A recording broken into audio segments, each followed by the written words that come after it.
आज की चर्चा का विषय है कबीर रैदास के दर्शन में अध्यात्म। कबीर रैदास मध्यकाल की दो धर्म जोड़ी ऐसी धर्म जोड़ी है जिसने वैश्विक धार्मिक आध्यात्मिक चिंतन में बहुत बड़ा योगदान किया है। अध्यात्म की कई अवधारणाएं हैं। जैसे अध्यात्म की पहली अवधारणा ये है कि जहाँ भौतिकता ख़त्म होती है वहाँ से आध्यात्मिकता शुरू होती है। दूसरी अवधारणा यह है कि भौतिकता के परे जाने वाली आध्यात्मिकता है, यानी भौतिकता को छोड़ने के बाद ही, त्याग करने के बाद ही आध्यात्मिकता हो सकती है। तीसरी जो अवधारणा है जो हमारे रैदास कबीर के यहाँ आ रही है, रैदास कबीर के यहाँ ये जो अध्यात्म की अवधारणा है यह इस रूप में है कि आध्यात्मिकता और भौतिकता, माने आध्यात्मिकता के लिए भौतिकता का त्याग नहीं करना पड़ता है। आध्यात्मिकता और भौतिकता में निरंतरता है। फिर आज की चर्चा का विषय है रैदास और कबीर के दर्शन में आज की चर्चा। चलिए फिर सुनिए। अब बोलिए गुरुजी, जो भी बीच का जो भी रहेगा मैं काट दूंगा। अरे ठीक है यार, ये हम नहीं चाहते ज़्यादा, यही तो सीखना है यार, ये संघर्ष है, यही तो सीखना है, जिसे हम नहीं चाहते कि एडिटिंग क्यों ज़्यादा हो, सीधे जो हो अपने आगे बनाता तो और अच्छी बनती। खैर कोई बात नहीं। आज की चर्चा का विषय है रैदास और कबीर के दर्शन में अध्यात्म। रैदास और कबीर मध्यकाल की ऐसी धार्मिक जोड़ी है जिसने वैश्विक धार्मिक आध्यात्मिक चिंतन में महान योगदान किया है। अध्यात्म की कई अवधारणाएं हैं। एक आध्यात्मिकता की अवधारणा यह है कि भौतिकता के त्याग के बाद ही जो है आध्यात्मिकता साधी जा सकती है। दूसरी अवधारणा ये है कि जहाँ भौतिकता ख़त्म होती है वहाँ से आध्यात्मिकता शुरू होती है।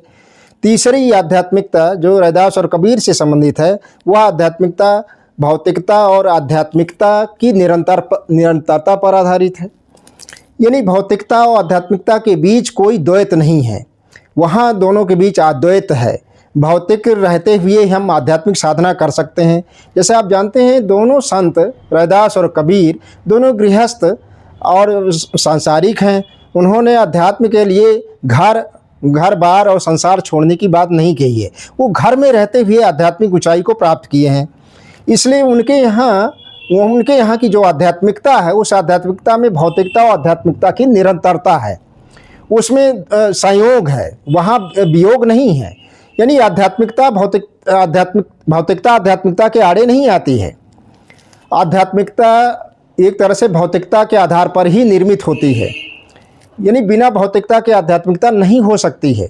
इसलिए वो घर में रह करके भौतिक रहते हुए, घर में रह करके यानी भौतिक रहते हुए आध्यात्मिक साधना की है। और इसके लिए जो है उन्होंने क्या किया कि भौतिकता में रहते हुए आध्यात्मिक चिंतन को विकसित किया है, आध्यात्मिक चिंतन के उच्चतम स्तर तक पहुँचे हैं। देखा जाए तो सच्चे अर्थों में वही आध्यात्मिक है, क्योंकि अध्यात्म की जो बहुत सी और अवधारणाएं रही हैं। जैसे शुरू में मैंने बताया था कि एक जो है आध्यात्मिकता ये है कि भौतिकता के त्याग पर जो है लोग आध्यात्मिक होने के लिए भौतिकता का त्याग करते थे, घर बार छोड़ते थे, संसार छोड़ते थे और जाके मठों में जाते थे। अब मठों में कौन सा आध्यात्मिक साधना हो सकती है? मठों में तो कोई आध्यात्मिक साधना नहीं हो सकती है। वहाँ पे दूसरे तरह की जो गर्हित भौतिकता भोगते थे लोग, तो वो एक तरह से बहुत गर्हित आध्यात्मिकता में कह सकता हूँ। दूसरे तरह की आध्यात्मिकता जो है कुछ बुद्धिजीवी ये कहते हैं कि आध्यात्मिकता भौतिकता की पराकाष्ठा है, यानी जहाँ भौतिकता खत्म होती है वहाँ आध्यात्मिकता जो शुरू होती है। तो बिना भौतिकता के आध्यात्मिकता नहीं हो सकती है। रैदास कबीर की जो आध्यात्मिकता है वो भौतिकता के नकार पर आधारित नहीं है, भौतिकता के स्वीकार पर आधारित है। यानी भौतिकता आध्यात्मिकता दोनों साथ साथ चलती हैं, दोनों में निरंतरता है, दोनों में संयोग है। बिना भौतिकता के आध्यात्मिक साधना नहीं हो सकती है। इसलिए घर में रहते हुए उन्होंने आध्यात्मिक चिंतन की ऊंचाई तक पहुंचे हैं। और वो जितने आध्यात्मिक हैं वो वास्तव में सच्चे आध्यात्मिक है जो है, क्योंकि उन्होंने धर्म अध्यात्म के लिए पाखंड को महत्व नहीं दिया, बल्कि पाखंड का बहुत कड़ा विरोध किया है। धर्म अध्यात्म के लिए उन्होंने सहजता को महत्व दिया है।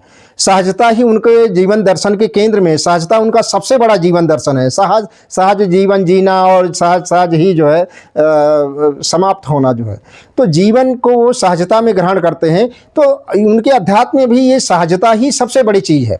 उनके अध्यात्म में ईश्वरवाद भी है।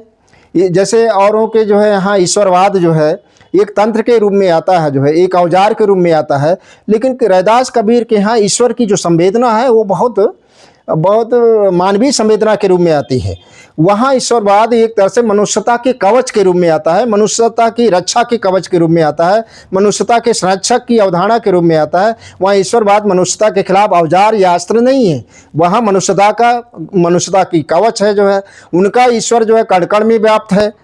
इसलिए वह ईश्वर जो है एक तरह से मानव मात्र का ईश्वर है, किसी धर्म संप्रदाय या कौम विशेष का ईश्वर नहीं है, बल्कि वो धर्मनिरपेक्ष यानी सेकुलर ईश्वर है। वो मानव मात्र का ईश्वर है, सबका ईश्वर हो सकता है, बिना किसी भेदभाव के सब अपने ईश्वर मान सकते हैं।